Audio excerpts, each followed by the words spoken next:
Welcome friends, অবশেষে সমস্ত রাজ্য সরকারি কর্মী, শিক্ষক, পেনশনার, ফ্যামিলি পেনশনারদের জন্য ডিএর অর্ডার হাতে এলো। বেশ কিছুদিন আগে মাননীয় মুখ্যমন্ত্রী ডিএ ঘোষণা করেছিলেন, কিন্তু অর্ডার আসছিল না অর্থ দপ্তর থেকে। এবারে কিন্তু অর্ডার হাতে এলো। আমরা সেই অর্ডারে দেখে নেবো যে কত শতাংশ ডিএ আপনাদের জন্য ঘোষণা হলো। তার আগে অনুরোধ রাখবো, চ্যানেল নতুন হলে সাবস্ক্রাইব করবেন, জনের সাথে ভিডিওটি বেশি বেশি করে শেয়ার করবেন। দেখুন, এই যে government of West Bengal finance department audit branch থেকে আজই এটা প্রকাশিত হয়েছে। প্রথমে দেখে নেবো এই ডিএটা কাদের জন্য।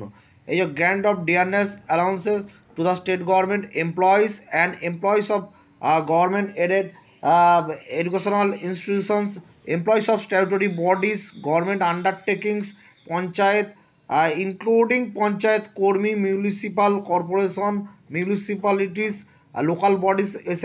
and also dearness relief to the pensioner and family pensioner, অর্থাৎ সমস্ত ধরনের রাজ্য সরকারি কর্মী, এই যেখানে পঞ্চায়েত, পুরসভা, আন্ডারটেকিং, সমস্ত ধরনের স্কুল শিক্ষক, সমস্ত ধরনের সরকারি কর্মীদের এই ডিএ কিন্তু তারা পাবে। এছাড়াও পেনশনার, ফ্যামিলি পেনশনাররাও পাবে। এবার দেখে নেবো যে কতটা পরিমাণ ডিএ কিন্তু এখানে দেওয়া হলো। দেখুন, এই জায়গাটায় রয়েছে মাননীয় মুখ্যমন্ত্রী 4% বলেছিলেন। এখানে দেখে নিই যে কতটা অর্ডারের লেখা রয়েছে।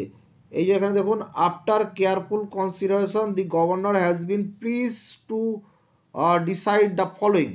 কতটা বলছে দেখুন এখানে, the whole time state government employees shall dot dearness allowances at the rate 10% of basic pay with effect from 1/1/2024।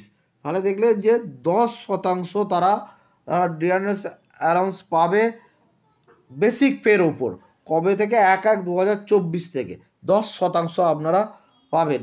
এটা কিন্তু মনে রাখবেন যে মোট 10% ঘোষণা হলো না, মোট 10%। মানে আগে 6 ছিল, এখন 4, অর্থাৎ যে 4% ঘোষণা করা ছিল সেই 4%ই আপনারা পাবেন। এটাকে টোটাল করে বলা হচ্ছে বেসিক পের ওপর 10% হবে। কবে থেকে?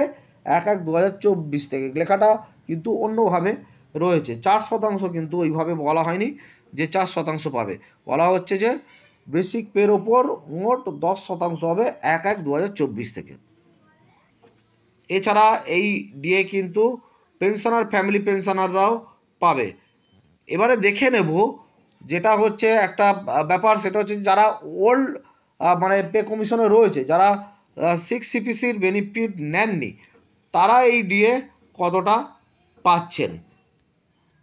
এই জায়গাটা দেখবেন, এনহান্স ফ্রম 141% টু 151%। অর্থাৎ যারা 5th পে কমিশনের স্কেল নিয়ে যাচ্ছেন তাদের ক্ষেত্রে ডিএটা কিন্তু 141 থেকে 151, মানে 10% তাদের জন্য। তারাও 1/1/2024 থেকে এই বেসিক কিন্তু তারা পাবে। ঠিক পেনশনাররাও যারা রিভাইজ পেনশন যারা নেননি তাদের ক্ষেত্রেও কিন্তু এই 151% 1/1/2024 থেকে। পেনশনার, ফ্যামিলি পেনশনার যারা আছেন, যারা আগের চালিয়ে যাচ্ছেন, নতুন বেতন কমিশনের সুবিধা নেননি, তারাও এটা পাবেন। এক্ষেত্রে দেখুন কিন্তু 141 থেকে 151। তাহলে দেখলেন যে আপনাদের এই ডিএ অর্ডার প্রকাশিত হয়ে গেল। অবশ্যই সবসময় অর্ডারটা দেখে রাখা উচিত, অর্ডারে অনেক কিছু লেখা থাকে, সেই জন্য অর্ডারটা দেখালাম। এছাড়াও যারা ডেলি রেটেড আছেন তাদের জন্য কিন্তু বেশ খানিকটা বাড়ানো হয়েছে। There will be further ad hoc increase in daily rated wages by ₹22। তাদেরও কিন্তু 20 টাকা বাড়ানো হলো। যারা কিন্তু মিনিমাম ওয়েজেসটা পান তারা নয়, যারা এমনি ডেলি রেটেড ওয়ার্কার আছেন, স্টেট গভর্নমেন্টের বিভিন্ন অর্গানাইজেশনে আছেন, তাদের 22 টাকা কিন্তু বাড়ানো হলো। এই ছিল আপনাদের আজকের ডিএর অর্ডার। ধন্যবাদ।